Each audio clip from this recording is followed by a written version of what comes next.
and gentlemen, the 45th and 47th President of the United States, Donald J. Trump. And I'm proud to be an American, where at least I know I'm free. And I won't forget the men who died, who gave that right to me. And I gladly stand up next to you and defend her still today. 'Cause there ain't no doubt I love this land. God bless the USA.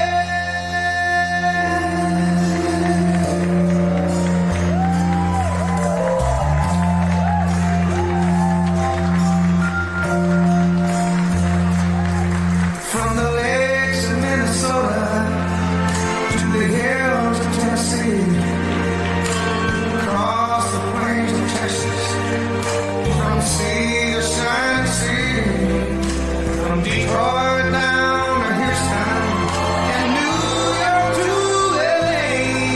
Well, it's pride in every American heart, and it's time we stand and say, I'm proud to be an American, where at least I know I'm free. And I won't forget the men who died, who gave that right to me. And I gladly stand up next to you and defend her still today. 'Cause there ain't no doubt I love this land. God bless the USA.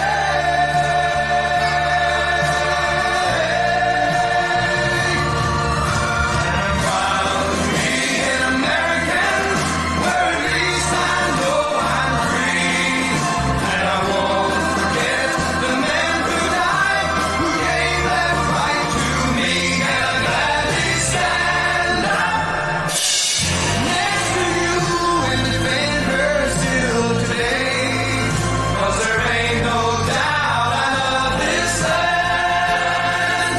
God bless the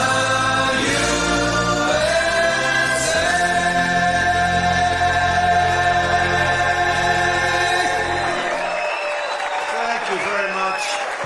Thank you very much. What a place. I've been here before. When we spoke with you before, who knew it was going to turn out this well, though, really? I told you we were going to do a lot of things. Nobody thought it was going to turn out like this. This has been crazy. But it's a true honor to be back at the Detroit Economic Club with the businessmen and women who are really the economic engine of America. That's what you are. You've become more of that since I've been in, a lot more. Factories and plants were going to close, and now they're going 24 hours. I just said Bill Ford, he's running his plant, 150 plant, 24 hours a day, round the clock. It wasn't running that way two years ago, I can tell you. But it's the complex that Ford Motor Company so cherishes. It was a pleasure to see that the crown jewel of Detroit auto industry is what they call it, is still going after 100 years. Can you imagine over 100 years? I especially want to thank the president of the Detroit Economic Club, Steve Lorian. Where's Steve? Steve? Where's Steve? Hi, Steve. Nice looking man. Nice looking guy. And board chair Sandy Pierce. Thank you very much, Sandy. Thank you very much. And we have some very special people here. We have a man who's doing a fantastic job. I get angry at him every once in a while, but very, very seldom. Because he's got what it takes. Treasury Secretary Scott Bessent. Scott? Hi, Scott. Hi, Scott. What a good guy. He's got a good pulse, doesn't he? Good pulse of what's going on. Thank you, Scott. He's been great. Michigan House Speaker Matt Hall. Hi, Matt. We did good in Michigan, Matt. We won the whole thing in Michigan, didn't we? 3 times we won. You know that, right? They didn't give us credit the second time, but we won the second time. But we made the last one, Matt, too big to rig. Right? That's what you got. That's the only way you win races in many cases. I got to tell you, it's too bad.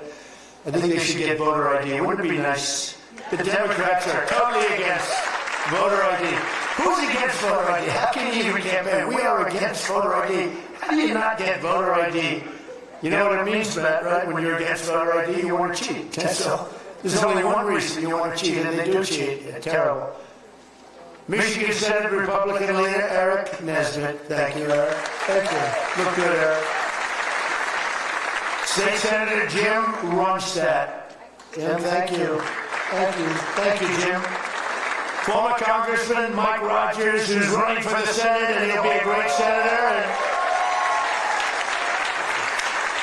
And he's going to be a great senator. He was a great congressman, and then he left and went on to very big things. He did well no matter where he was, and I think they took that away from you last time, I'll be honest with you, Mike. I really do. Don't like to get things going. I don't like to be controversial at all. But they rigged the election on you. Mine was too big to rig. You won, I'm telling you, you won, but you're going to do great this time. He's a great guy, actually. He's to be an amazing senator. Thank you for being here, Tim. Special envoy to Iraq, Mark Savaya. Mark.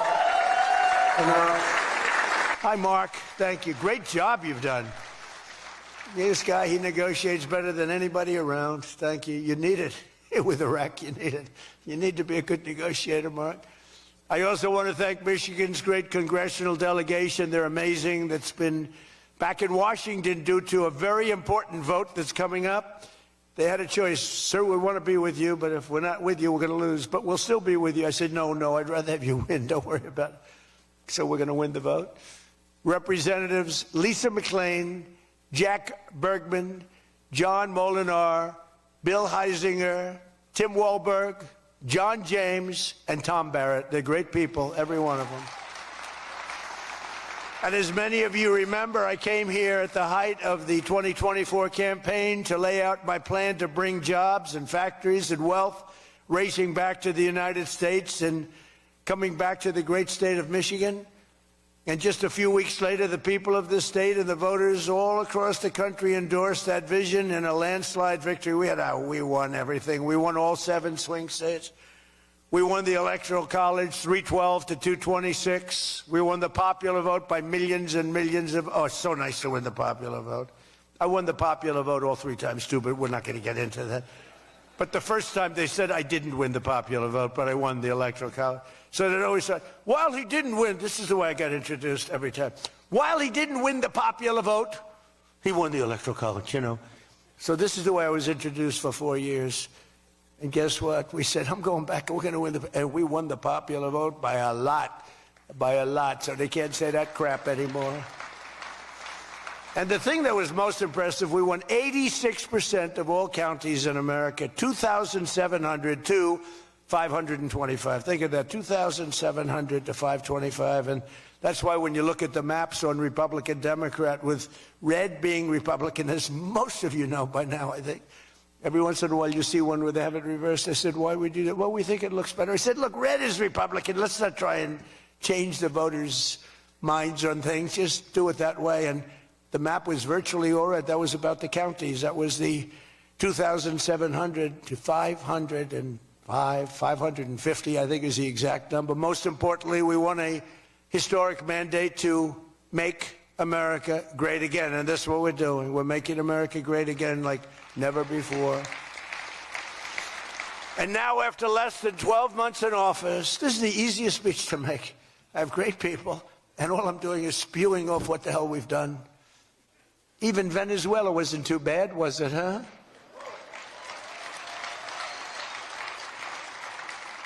But you have people, Democrats, they say, I don't know if we should have done Venezuela, I don't know. Anybody that says that hates our country, okay?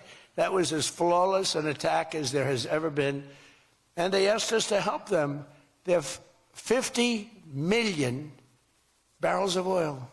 They said, take it. It's $5 billion. And we did. We're working with the Venezuelan people and representatives, and it's amazing. But that was an amazing situation. But we did al-Baghdadi, flawless. We did Soleimani, flawless. We did the Iran nuclear attack where we wiped out their nuclear capacity, which would have been very bad. You wouldn't have peace in the Middle East, flawless. We did them all flawless. I want to keep it going that way, too. I like flawless. Think about Jimmy Carter, the great Jimmy Carter, with the helicopters crashing, the hostages all over the place. Remember that one? Think about Sleepy Joe Biden with Afghanistan. What a disaster. The most embarrassing day in the history of our country, in my opinion. Real dope. Now, after less than 12 months in office, I'm back in Michigan to report to you on the strongest and fastest economic turnaround in our country's history. It's really been historic. There's never been, we're not 12 months, we're through 11 months. We've got $18 trillion being invested in our country. The most of any country ever was 3. We're at 18. There's never been anything like this. You are so lucky I allow you into this room to even be with me. I'm kidding. I'm kidding. The fake news will say Donald Trump thinks he's hot stuff. Right now I'm feeling pretty good, though, I will say. Oh, you're so lucky to be here. Under our administration, growth is exploding, productivity is soaring, investment is booming, incomes are rising, inflation is defeated, America is respected again like never before, and other than that, we're not doing that well. Now think of all those things I just said. Every single, inflation down, growth at an all-time high, stock market every day, 48 days in a row, 48 days during the course of 11 months, we hit a new high on the stock market, all of them. 1 year ago, we were a dead country. Now we are the hottest country anywhere in the world. That was said to me by many leaders. By almost every metric, we have quickly gone from the worst numbers on record to the best and strongest numbers, the most dynamic numbers, and an economy that is far ahead of even my optimistic. I had a very optimistic schedule, I thought. I didn't think it was, but people said it was very optimistic. Turns out to be very pessimistic by compared to what we've done. But we'll go down as the greatest in history, greatest first year in history nobody's ever had, just based on the numbers, based only on the numbers, not based on me, based only on the numbers, because, you know, you get these guys like the governor of California likes to say how well he's doing. California's doing horrendously, but he says how well. We base it on numbers. There's never been numbers like this. Through 4 long years before I took office, crooked Joe Biden and his allies in Congress inflicted the economic nightmare known as stagflation. How many times have you heard the word? We hit it with Joe. We hit everything. What a disaster. Meaning low growth and high inflation. How does that work? Not good. So you have lousy growth and high inflation. In fact, it's the lowest growth ever and the worst inflation in the history of our country. That is really tantamount to not having a good 4 years, right? In other words, Sleepy Joe and the people that ran the auto pen were a complete and total disaster for our nation. They were a disaster for our nation. Had they won the election less than 1 year ago, we would have been, as I've often said, Venezuela on steroids. Now I'm Venezuela's biggest fan. We're working with them, but they came down from a very high number to a disaster, a disaster. And we would have been Venezuela on steroids, and we're bringing Venezuela back, and we're going to be great for Venezuela, great for our country. We're taking in, as I said, millions and millions of barrels of oil. And now they're coming in initially on a daily basis, 50 million, and values of over $5 billion. That's in 1 day.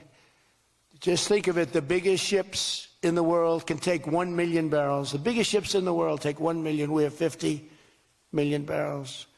We need 50 of the biggest ships in the world just to get it out. We're bringing it in to be refined. It's an incredible feeling. It's great. Winning is a good thing. We're going to work with Venezuela. We'll make that country very strong again. We'll get oil prices down even further. We have it down at about a 6-year low, 7-year low, but we're going to get it down further. Joe Biden gave us a colossal stagflation catastrophe, but my administration's rapidly and very decisively ended that. We have quickly achieved the exact opposite of stagflation. Almost no inflation and super high growth. So we have the highest growth we've ever had. Think of that. The highest growth we've ever had, and we've only been there 11 months. Think of what we can do for the rest of it. But do we have wood around here? I want to knock on a little wood. They have one little, everything's plastic nowadays. It's very tough. Now we have the greatest growth, and we have inflation way down. But we inherited terrible growth, and we inherited the worst inflation in the history of our country. The fake news would say 49 years. So when I say the history, they give me a lot of time, but I believe it's the history. But let's say 49 years. Would you say 49 years is okay, right? It's pretty bad. What do you think, Mr. Senator, Mr. Future Senator? I'd say 49. What sounds worse, 49 years or history? I think 49 years almost sounds worse. Maybe I'll just use it and I won't argue with these people. As of this morning, core inflation for the past 3 months has been just 1.6%. The numbers we just announced just before I came on stage. And GDP is smashing expectations with the fastest growth for this country in many years. The fourth quarter is projected at 5.4%, and that's despite the Democrat shutdown where we lost at least 1.5 points. The Democrat shutdown, we would have had close to 7. Think of that, close to 7. They were projecting to, the fakers were projecting to. And if we keep deregulating and adding more capacity, like I saw today at Ford, and if we don't raise interest rates every time good news is mentioned. In the old days, I'm probably old. I used to be up at these lecterns and I'd say, I'm younger than pretty much everybody in the room. Now I say I'm older than pretty much everybody in the room. I like it the other way better, actually. But you're too young. But in the old days, when you had good numbers, interest rates would go down.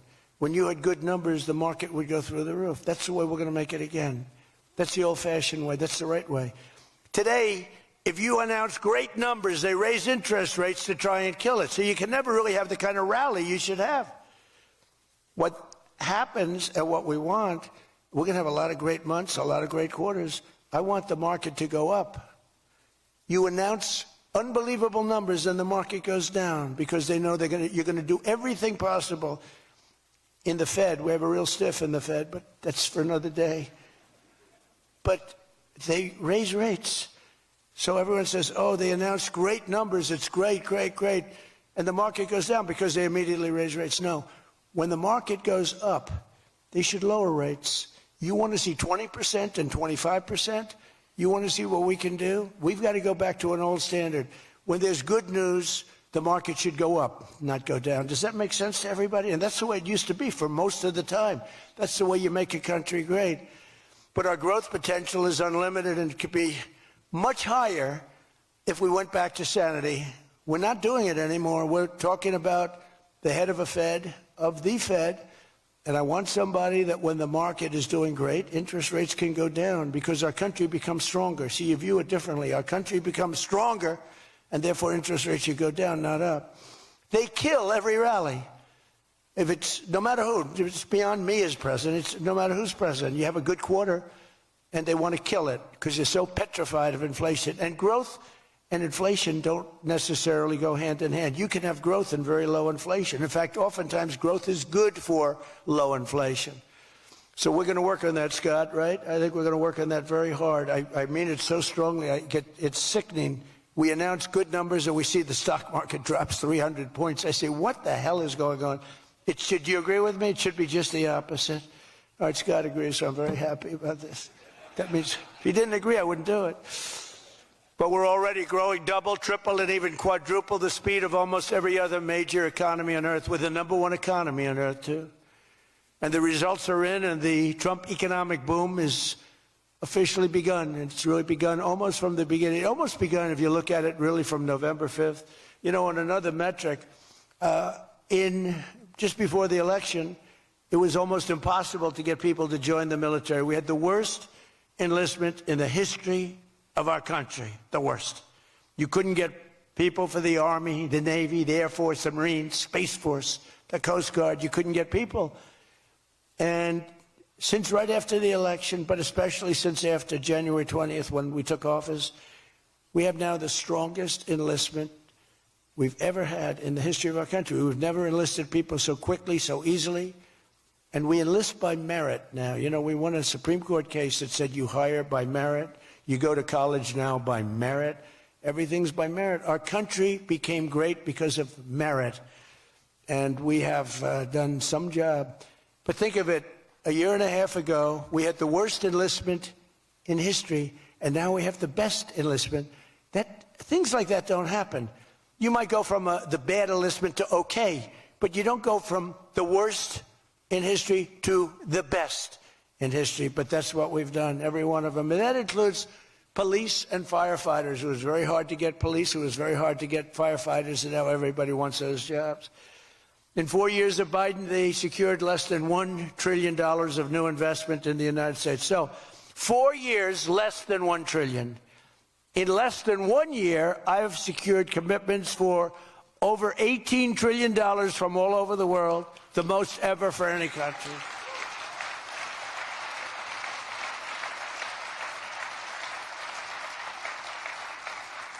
Think of that, though. They did, and I'll tell you what, had she won, it would be a disaster, because you would have had people leave. You would have not had $1 trillion. You would have had $5 trillion, $10 trillion leaving the country, and your welfare would have doubled. When you look at what's going on in Minnesota, is that a disgrace? Is that a disgrace? But we'll talk about that. Under Biden, we had the highest trade deficit ever recorded, losing more than $1 trillion every single year. How about that? It was killing Michigan, and everywhere else in our country was being absolutely destroyed. But in a matter of months, largely because of tariff income and the election result, we've slashed that gaping trade deficit by, in a short period of time, 62, it just came out, 62%. People are stunned. The fake news back there, look at those cameras rocking and rolling. No, the fake news back there is, they're very upset about it, actually, but they're stunned. They can't believe it. We cut our trade deficit in actually 10 months was when the number came out. We cut it by 62%. It's going to go better than that now. The stock market is now the highest in history since the election. We've set all of those records, and I think an all-time record that's so important to me because so many people have them is boosting 401ks and retirement accounts for millions and millions of Americans, people that are in the police departments, the fire departments, people that are construction workers. A policeman came up to me recently, a nice guy guarding me. He's a perfect guy to guard me. He was a massive guy, big, strong guy. He said, "Sir, you made me look so good in front of my wife. My wife thought I was a horrible investor because every time I invested, we lost money. And we have a 401k, and I'm up like 85%. She thinks I'm Warren Buffett. She thinks I'm brilliant. She's now calling me brilliant. It makes my life much easier. I love my wife much more now. She calls me brilliant every time." I said, "Don't worry, you're going to do even better for the next 3 years." But one of the biggest reasons for this unbelievable success has been our historic use of tariffs. There was the tariff that made America strong and powerful in past generations, and then we got off it and we went to the income tax system. Great going, fellas. You know, we were the strongest in 1887, relatively speaking. That was around the McKinley time, and Teddy Roosevelt and some others, but we were really strong. It was all tariffs. And I know what happened. Some of these countries got together and they say, "Hey, convince the United States that it's no good, the tariff system is unfair to us." And so some genius, I know who, I don't want to get into it, but some genius said, "Oh, let's go to an income tax system." So instead of foreign companies and countries paying everything, the people started paying. And then after that, you had a depression, but that was a long time. That was in like 1913, you had the tariff switched into income tax. And then in and they like to blame tariffs. You ever notice they blame tariffs? No, they brought tariffs back in 1932. They brought them back to try and save the sucker. But it was in 1929, because a lot of people, you know, the anti-tariff people. Now, an anti-tariff person is a pro-Chinese person, like Coke. This guy's fought me in every election I've ever been in, and I've kicked his ass. He inherited a lot of money, and I don't know the gentleman. But he fights me, and then he goes out and says, "I made more money with Trump than I ever made in my life." And then he supports these other people that were total losers. Gives them a lot of money, but he made more money. Everybody makes money with me. I always made money for people. Now it's tariffs that are making money for Michigan, and the entire country is stronger and safer and richer than ever before outside of that period of time. Now, if they had what was called the Great Tariff Act of 1887 or something like that, and it was a great group of people like yourselves. They picked really smart people to sit on a committee. They had so much money they didn't know what to do with it, and they wanted to have the money given away. You know, we built the Panama Canal out of tariffs. We did a lot of things. Panama Canal was the single biggest investment, relatively speaking, that this country's ever made. Would be the equivalent of trillions of dollars today. And Jimmy Carter gave it away for $1. It was also the most profitable thing ever built. Thing. In other words, like buildings or casinos or anything, the most profitable thing ever built was the Panama Canal. And brilliantly, Jimmy Carter thought the country of Panama should have it, even though we lost 36,000 people to the mosquito. You know that, right? To the mosquito and a certain snake, which was not a very nice reptile. This was a brutal reptile. You got bit, it was over. It was just like, and the snake. And he gave it away for $1. Well, at least we got $1. That's better than most of those guys do. We got $1 for that. Most expensive thing ever built, most profitable thing ever built, too. Makes so much money. Every prediction the critics made about our tariff policy has failed to materialize. The evidence shows overwhelmingly that the tariffs are not paid by American consumers, that they're paid by foreign nations and middlemen. And Scott went over that with us before, and they're paid by middlemen. They raise the thing. Countries get involved. They pay them because otherwise they won't have companies. They won't be viable. And we're the big beneficiary. Once again, the so-called experts were 100% wrong, and Trump was right. People of Michigan were 100% right. You elected the right guy. If you had the other person, everybody, we wouldn't even be having a meeting today, probably. There'd be no meeting. The economic club would be saying, like, man, we're doing bad. It's going to be awfully tough to get people to show up. This is going to be tough, the chairman. This is going to not be a good day for us. We don't want to have, let's cancel the meeting immediately. The Trump tariffs have delivered us trillions of dollars of new investment, unprecedented new partnerships on minerals, rare earths, defense, and artificial intelligence, and historic levels of foreign military sales. You have the Supreme Court now going to rule on whether or not we can use tariffs. Can you believe this? A case brought about by people that are China-centric, foreign-centric, but China-centric. I wouldn't want it if I was China either. China's one of our biggest taxpayers right now. China. Would you ever believe you'd hear that? And they've been great. My relationship with President Xi has been great. But we have a group that's foreign-centric, China-centric, suing. And we'll figure something out if we don't win, but we should win. I mean, we should win. So great for national security. I ended 8 wars. Think of that. 8 wars. And without trade and tariffs, you wouldn't have been able to end any of them.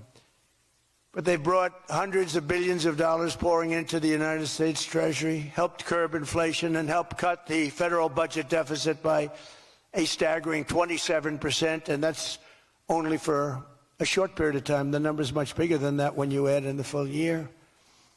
And I've told people I got into a lot of trouble because of the fake news back there. I told people, I said, tariff is my favorite word. I said, my favorite word of every word is tariff. I've loved it for 40 years. I came here many years ago. Remember, they said I didn't come here. Then they found out I did. I got an award in Detroit, in Michigan, many years ago, and still have it.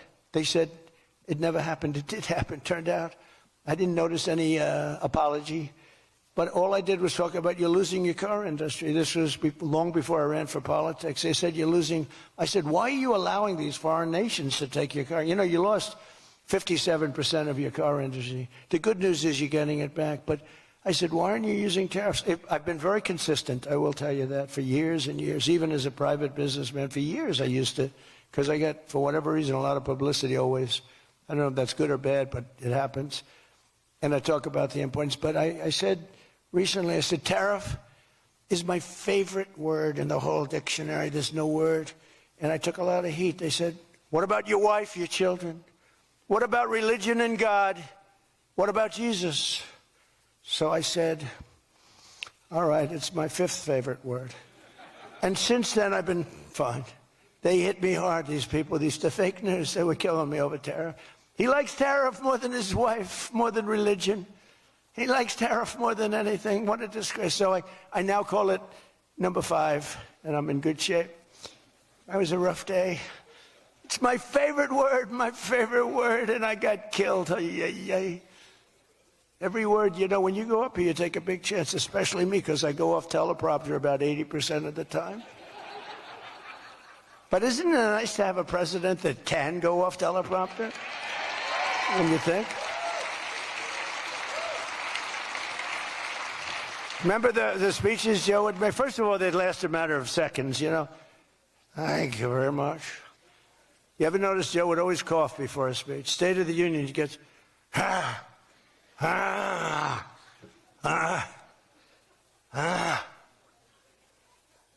ladies and gentlemen. And then it would be like very short. Although the one time they had him spruced up pretty good, remember, he was high as a kite. He was floating, he was up there way up. That was a bad speech. But, hey, he got through it, you know, he got through it. If you call it getting through, this country was so, can you imagine allowing 25 million people into our country, many of them criminals, many of them murderers? What he did to this country, what they did, because it was the people surrounding that beautiful, resolute desk. But just as I promised you that I've imposed a 25% tariff on all foreign automobiles, I'm standing up for the American auto worker like no president has ever stood up before. You know, those tariffs are keeping the foreign auto workers. Now, if they want to come in and build a plant and hire you and hire your friends and your neighbors, that's great. I love that. Let China come in, let Japan come in. They are. And they'll be building plants, but they're using our labor.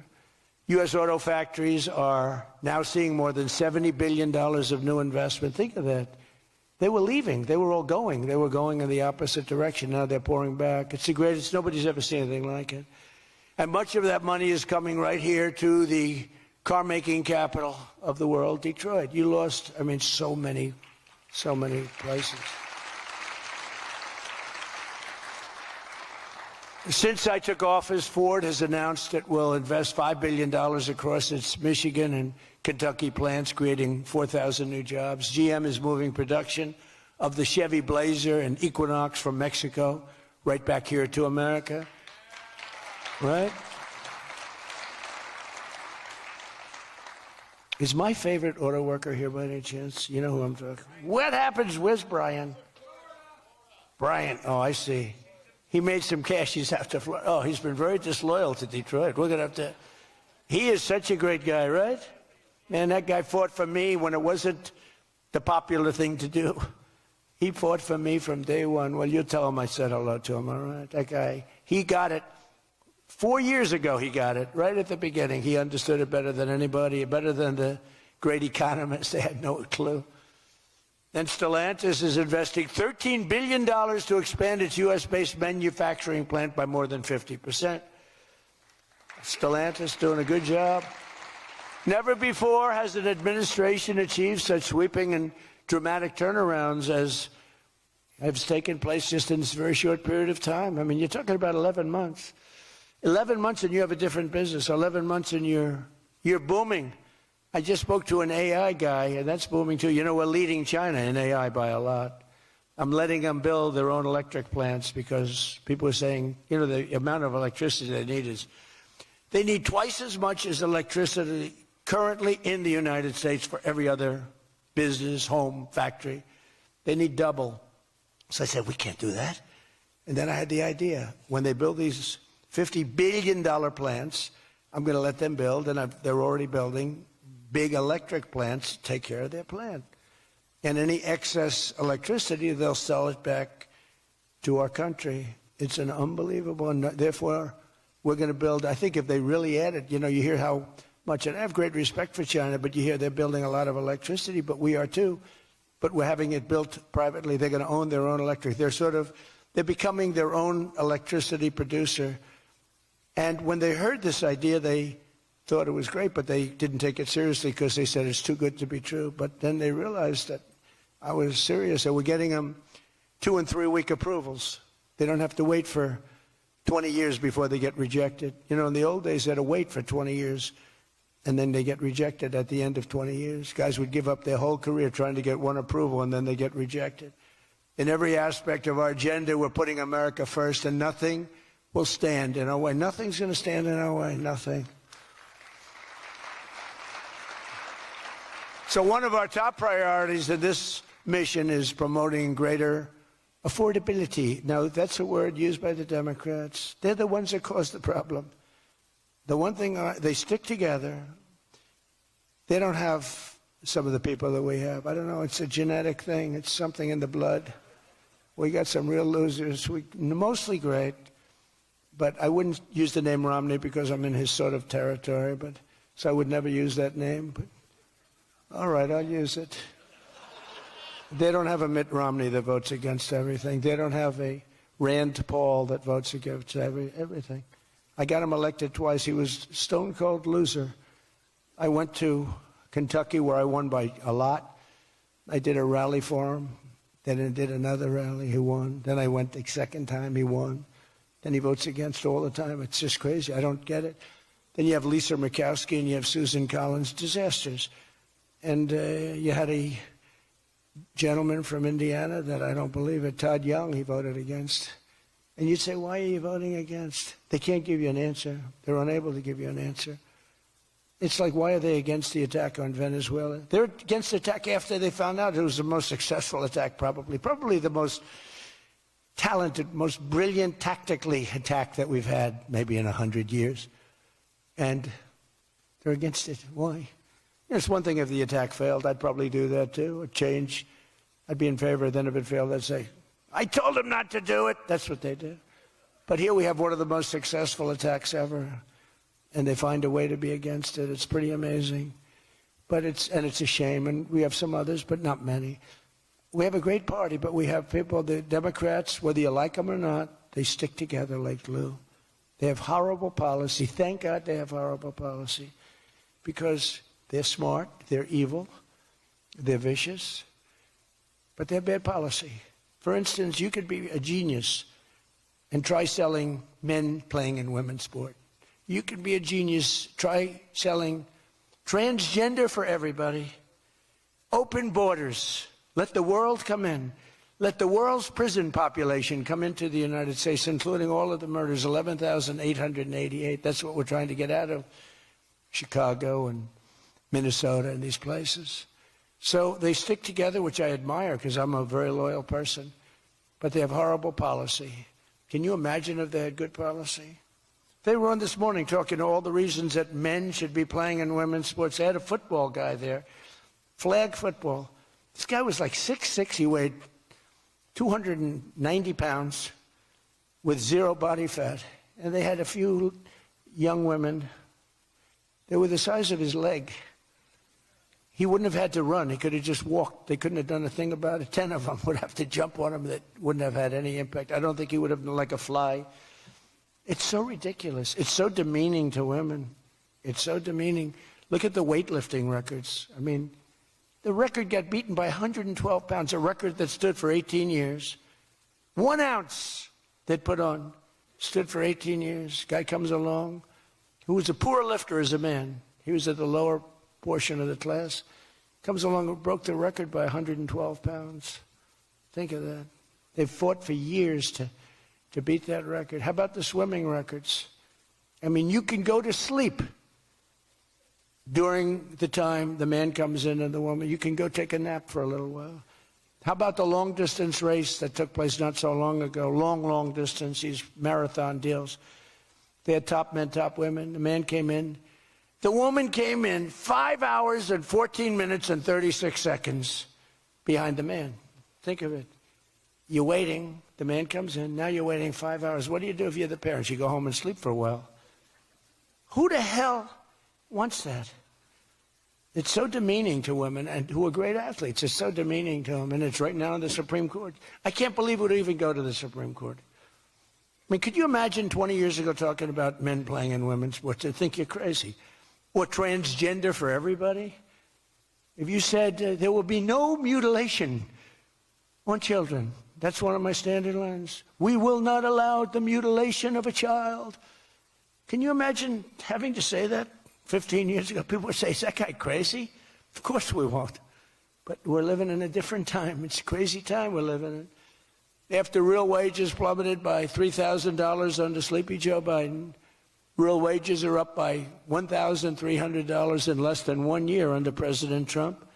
For construction workers, wages are up 1,800. Don't forget, they were down 3,000. Factory workers over $2,000, and for many other workers, over $5,000. And I just gave the military, because we're doing so well, we're taking in so much money with the tariffs, I just gave them $17.76. You saw that, right? Did you see that? They had 75, and I said, you know, if you had $1 more at $17.76, they said that was a good idea. We could afford $1 more. We gave them $17.76. Meanwhile, grocery prices are starting to go rapidly down. Rent is down, airfares are down, hotel rates are down, cell phone prices are down, and we're just getting started. But more importantly than going down, our growth is through the roof. It's way up. Among my first acts in office was to end the radical left war on oil and gas and stop the crusade to kill American energy, and frankly, to open up cars so that you don't have to have an electric car. I love electric cars. I think they're great. I like Elon a lot. I don't think he was too happy with my policy of opening it up, and I can understand that. But I've been saying it for 4 years. They wanted everybody to have an electric car in a very short period of time. There was no way to build the stations. There was no way to get it done. I want you to have gasoline-powered cars. I want you to have electric. I want you to have hybrids. I want you to have everything. Hydrogen, I don't know about. I'm hearing it's not testing so well. It's fine, except when there's an explosion, you're a goner. Now, have you heard that with hydrogen? One guy is trying to sell hydrogen, and I say, yeah, but, sir, that only happens 1 in 100. Oh, great. When it happens, they find the body like 300 yards down the road. So I said, I'll pass on hydrogen. Maybe there's something I don't know about, but is anybody in the hydrogen car business? Gasoline is now under $2.50 a gallon in 17 states and under $2 in many places. We have some states it's $1.95, $1.99, $1.97. As we speak, these are gas stations, and think of that. We have gas stations in the Detroit area where you can fill up for less than $2.30 a gallon, whereas 2 years ago it was $4.50, and in many places it was way over $5. Think of that, $2.30. You see it. That's like a massive tax cut, which we gave you under the great big beautiful bill, by the way. No tax on tips, no tax on Social Security, no tax on overtime. And with our extremely successful operation in Venezuela earlier this month, that number soon is going to go lower because we're going to have a lot more energy. We're going to have a lot more, as opposed to a country that's going to be totally shut down. No fuel, no gasoline. And it's, you know, they say it's got more than Saudi Arabia. Who knows? It's got a lot. And by the way, to all Iranian patriots, keep protesting. Take over your institutions if possible. And save the name of the killers and the abusers that are abusing you. You're being very badly abused. If the numbers are right now, I hear 5 different sets of numbers. I hear numbers. Look, 1 death is too much. But I hear much lower numbers, and then I hear much higher numbers. But I say save their names because they'll pay a very big price. And I've canceled all meetings with the Iranian officials until the senseless killing of protesters stops. And all I say to them is help is on its way. You saw that I put tariffs on anybody doing business with Iran. Just went into effect today. And I say make Iran great again. You know, it was a great country until these monsters came in and took it over. And it's all very fragile. It would have happened to us, I'm telling you. If I didn't win this election, it would have happened to us. In the coming weeks, I will be laying out even more plans to help bring back affordability. And again, remember, that's a fake word by Democrats. Prices were too high. They caused the high price. They never want to talk about affordability. They always go, this is an election about affordability. I say, they caused it. But they're good at that stuff. They're good at that stuff. They're fake. And they're good at that stuff. It's an election about high prices that was caused by the Democrats and that I brought down a lot. And remember, when you see energy coming down like I brought it down, and gasoline coming down, that brings everything else down. It's so much bigger than any other factor. When gasoline gets to be $1.99 a gallon, everything comes down. The donuts come down, the truck that delivers the donuts, the stove that makes the donuts, the whole thing, it all comes down. And it's coming down much faster than anybody can even believe. And remember, though, I always say, because here normally when that goes down, the world comes down, That's the bad way of bringing it down. Our growth is through the roof. So I always want to say that whenever I say prices are coming down, but our growth is going way up. Two beautiful events, the exact opposite of the Biden administration. As part of those efforts at Davos next week, I'm going to provide much more detail about our housing policies so that every American who wants to own a home will be able to afford one. We have some great things happening with housing, as you know. You saw the $200 billion buy-in on bonds and mortgages. This will include a ban on large institutional investors buying up single-family homes all over the country and making it impossible for people to buy a home. And I've also announced that the U.S. government is purchasing $200 billion of mortgage bonds to bring down mortgage rates, and it's had a huge impact. It's already started. And just last week, the average 30-year mortgage dropped below 6% for the first time in many years. It's coming down very rapidly, and that's not with the help of the Fed. If I had the help of the Fed, it would be easier. But that jerk will be gone soon. In addition, I proudly called for the credit card companies to cap interest rates at 10% for 1 year because they're getting 28 and 30% and 32%. And it's unfair. The rates are way too high. To provide further relief to hardworking Americans, we'll also be confronting one of the biggest factors in driving up prices, the monstrosity known as the Unaffordable Care Act. You know what that is, right? It's Obamacare. It's a great name, Unaffordable Care Act. Nope. Did anybody ever think of that one before? It's true. It's the Unaffordable Care Act. Obamacare was a gift to make health insurance companies rich at the expense of the American people. In particular, the so-called enhanced premium tax credits were a corrupt payoff to the insurers, whose stock prices went up more than 1,000% after Obamacare was signed. I want the same money I want it to go directly, very simple. I want the money, those big amounts of money paid for by the government, to go directly to the people so they can buy the health care that's right for them. They can negotiate their own deal, health care savings account, but they'll buy their own health care. And everybody loves it. That's why later this week, I'll announce our health care affordability framework that will reduce premiums for millions of lower drug prices, delivering price transparency and demand honesty and accountability from insurance companies all over the country, all over the world, actually. Health care costs will come down very fast with my most favored nation executive order. We're doing most favored nation drug prices. When we would have drug prices stay the same, everybody thought it was great. They're going to be coming down thousands of percents. We're standing up to special interests and slashing prescription drug prices by 300, 400, 500, and even 600% and more. I mean, think of that. On that alone, we should win the midterms in a landslide. I'm doing favored nations. The country that pays the lowest price in the world is the price that we're going to pay. And we got that because of tariffs, because I said to the countries they wouldn't approve it. The drug companies were tough, but they were fine. But they said the countries will never do it because you have a pill that sells for $10, you have to sell it for 20 or 30, so you'd have to double or triple the price of their health care there for prescription drugs. Ours would come down from $130 to $20. Theirs would go from 10 to 20, the world being a bigger place. And it was unbelievable, but the countries wouldn't do it. So I called the countries. I said, if you don't do it, then I'm going to put a tariff on you. And the tariff's going to be 20 times more than the cost that you're having to pay for fair health care. And every one of them said, sir, we agree with you 100%. We would be honored to do it. It was really rather amazing. We could never do it. So think of that. You have most favored drug prices. Your drug prices are going to go down like from $100 to $10. Nobody can believe it. And we can't get the fake news to write about it. It's the biggest thing to happen in medicine. It's the biggest thing to happen in healthcare. And I cannot get the New York Times, I cannot get anybody to write about it. When we got it done and we announced it, it was on a page way in the back of the New York Times. Same with others. They don't want to talk about it. You know why? Because it's so good. It's the biggest thing to happen.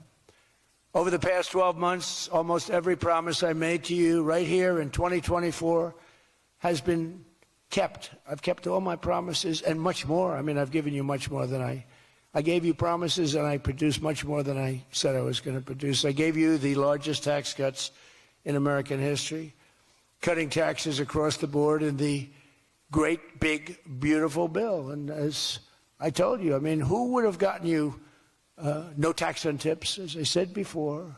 No tax, I say it over and over again, no tax on overtime, no tax on Social Security for our seniors. Any senior should be voting for us because the Democrats won't do this. It doesn't work for them.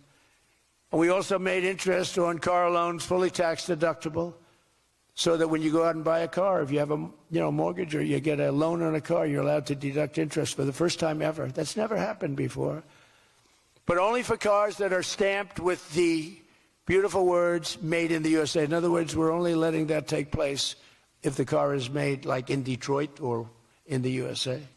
Our tax cuts also provided 100% bonus depreciation on all new equipment and capital investments, meaning that for any manufacturer looking to bring production back to America, you can write it all off, everything, not in 38 years, not in 44 years, in 1 year. You write the whole thing off in 1 year. That's the biggest thing there. I think that's the biggest thing. That's the big job producer. And I've cut an unprecedented number of burdensome regulations. We're number one in the history of our country in cutting regulations. I promised to cut 10 old regulations for every one new regulation. So if we put on a regulation, the only way I'll allow it to happen is if the secretary, like Scott Bessent, cuts 10 old regulations. But instead, last year we actually cut 129 regulations for every one that we put in. Think of that. So nobody's ever cut regulations like I have. I terminated the insane electric vehicle mandate and ended the war on internal combustion engines once and for all. Those engines were gone. And some people like them. And if they like them, great. And if they like electric, if they like any form of propulsion, any way you want to propel your car is okay, except for a couple of them, as I discussed. I permanently stopped Joe Biden's ridiculous CAFE standards. You know what the CAFE standards are? They're standards that make it impossible for you to build a car affordably. They make it impossible for a car to really work right. The CAFE standards sound so nice. The CAFE standards, it's environmental standards that are impossible to meet. And we're canceling the EPA's absurd tailpipe emission standard, one of the worst ever. And I revoked the California emissions waiver to stop San Francisco communists from regulating automobiles all over our nation, all over our world. Boy, I have done so much for the car industry. It's crazy. Nobody thought it was possible to do this. And that's why your industry, and not everybody's in the car industry. How many people are in the car industry in this room, in one way or another? That's a lot, relatively. It's not bad. Another urgent priority for bringing down the cost of living is to stop the colossal fraud that is bleeding American taxpayers absolutely dry. The fraud being committed by the Somali population in Minnesota. Have you heard of them? They're lovely people. Is monumental. And California, Illinois, New York, and others are just as bad. Our country has been losing over $500 billion to fraud every single year, but those days are over. We have the best group you've ever seen assembled going after fraud. In Minnesota, we're cracking down on the Somali scams, ending the brazen and shameless theft of taxpayer dollars. Well, it's going on in Maine, too, with Somalis. You know, and they don't take our ships anymore. You know why? We hit them with the same missile that we used to hit the drug dealers coming in with the boats. You know, we have drugs coming in by sea down 97%. You've seen that? 97%. And we're trying we're really trying hard to find out who the hell is the other 3%. But we have them down 97%. And we're going to start hitting them by land, too. The hard part is done. By sea, nobody's coming. It hasn't been great for the fishing industry, however. Those that have a fishing boat, they're having a hard time getting customers. But you can't have everything. Nobody wants to go on boats. Nobody wants to go like 25 miles an hour. When you see a boat with 5 engines on the back of it going 65 miles an hour, and it's loaded up with hundreds of bags that you see cellophane with white, typically it's not fishing. How about the couple of submarines we took down? We took out 2 submarines, and the Democrats say they were fishing. No, they were submarines. They were actually, they build a very fast, it's a drug-carrying submarine. They have a lot of money. And we took them out, and the Democrats claimed that they were fishing. We shouldn't ruin people's beautiful fishing journey. It's unbelievable what we have to go through. It's really a shame, actually. We've frozen all children's payments to those states that we're talking about, and we will now require proof of attendance in order to receive federal funding for child care or any of that. How about all these child care places in Minnesota where there is no children? They go there, they get paid millions and millions of dollars. The biggest operation in all of Minnesota had no children. And we pay millions of dollars. They're scammers. They're scammers. They always will be. And we're getting them out, and we're not going to pay them. We're not going to pay Minnesota. Right, Scott? We're not paying Minnesota any more money for that, any of that crap. It's a big scam. It's a giant scam run by an incompetent, crooked governor. He's an incompetent, crooked guy. And also we're freezing any and all welfare payments going to illegal immigrants that will start effective immediately. So when illegals come into California, Gavin Newsom, they come into California and they send us bills for people coming in. We're not paying it. So we're working on that very strongly. Just don't pay it. As Nancy Reagan would say, just say no. You remember Nancy Reagan? Just say no to drugs. It's a little more difficult than that, I guess, right? But just say no. Additionally, from this moment forward, if you're on public assistance like almost all Somalis are, did you see where 94% of them are on public assistance? You can't wire money out of the country back to your bank account from where you came.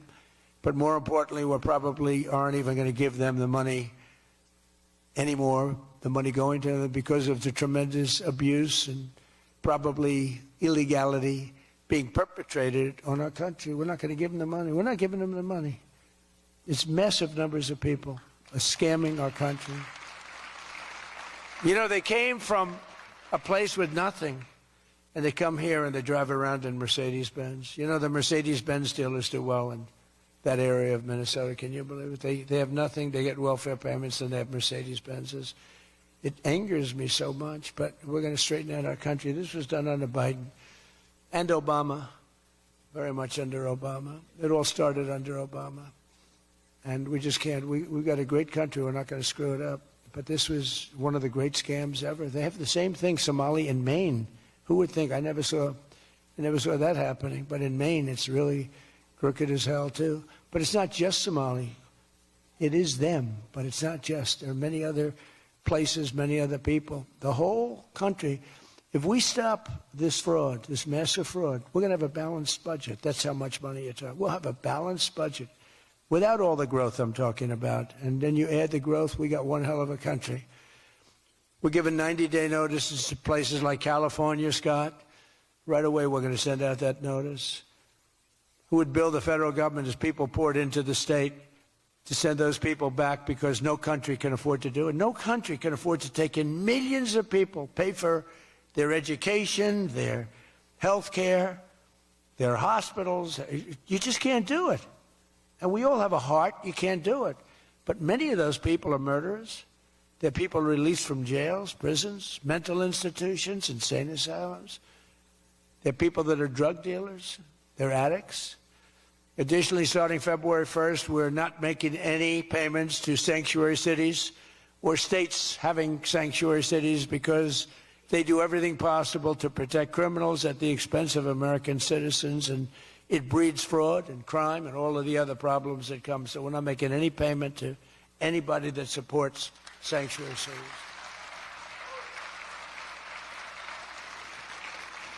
We have also suspended nearly 8,000 SBA loans, Small Business Association loans, to suspected scammers in Minnesota, of which there are many. It's a great state. It was a great state. Now it's getting destroyed by that stupid governor. What a stupid guy he is. But he's a crook. I mean, he's an incompetent guy, but he's a crook. He allowed this to go. You can't have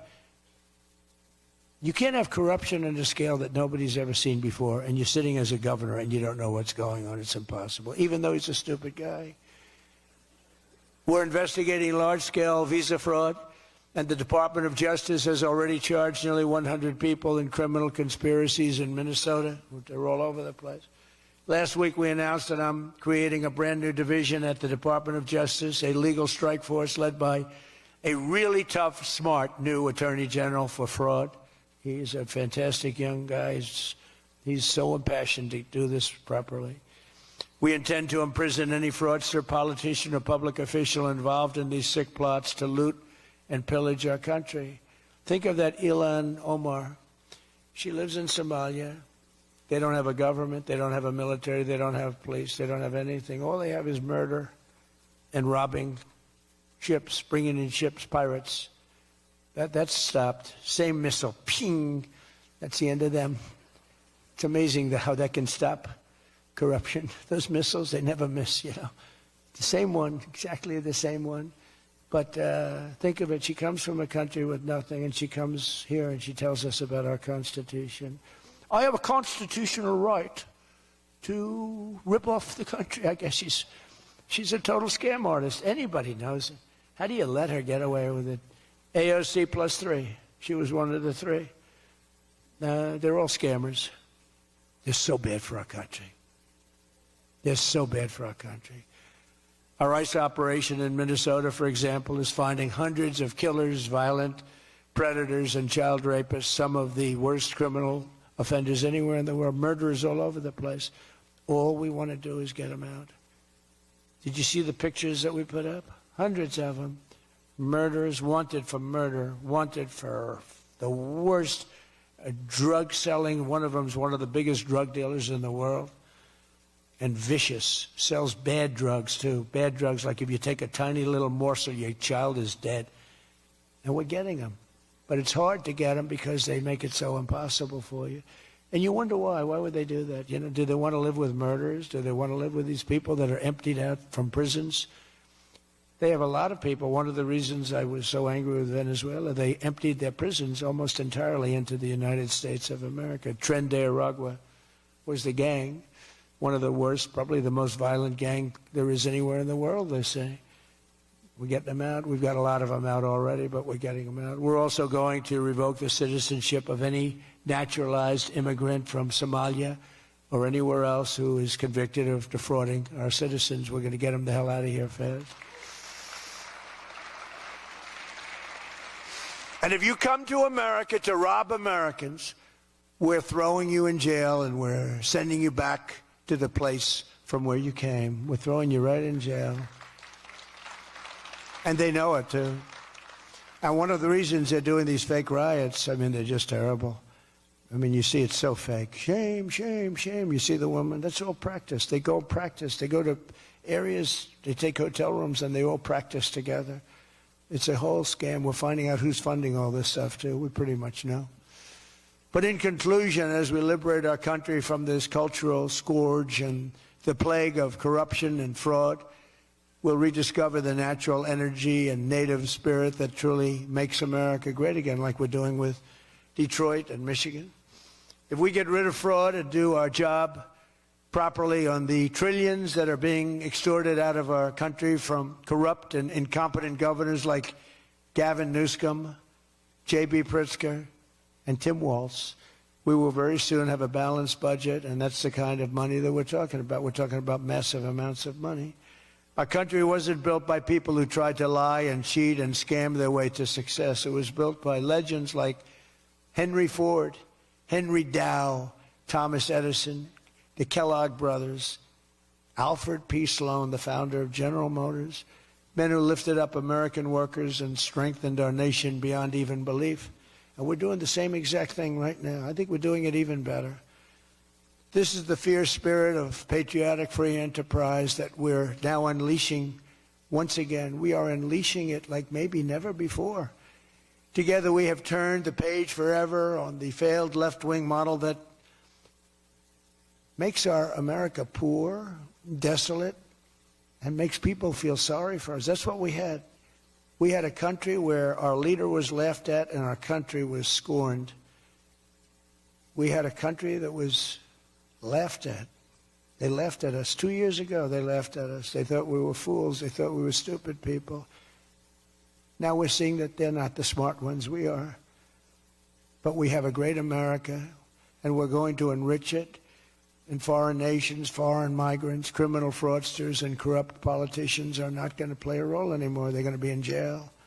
Under the Trump administration, we're reclaiming America's dignity, rebuilding America's wealth, and we're putting the productive, hardworking American citizen at the center of every single thing that we do.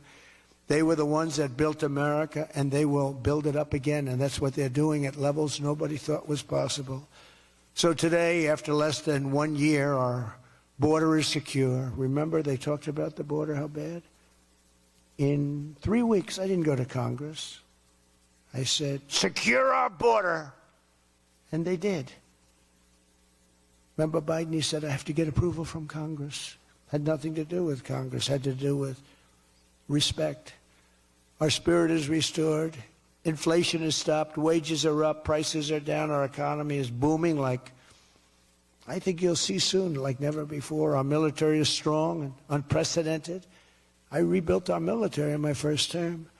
Our workers are thriving, and our auto industry is returning to the country where we all began and where it all began, and frankly, a country that we love. The United States is winning again, and we're rapidly making America and the great state of Michigan greater and more prosperous than ever before. I want to again thank the Detroit Economic Club. You do a fantastic job, so respected. God bless you, and God bless America. Thank you very much, everybody. Thank you.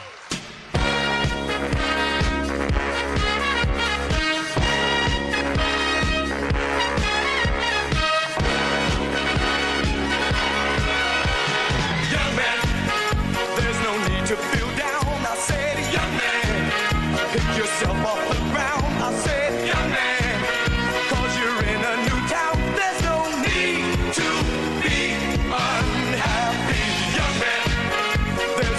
you can go. I said, young man, when you're short on your dough, you can stay there, and I'm sure you will.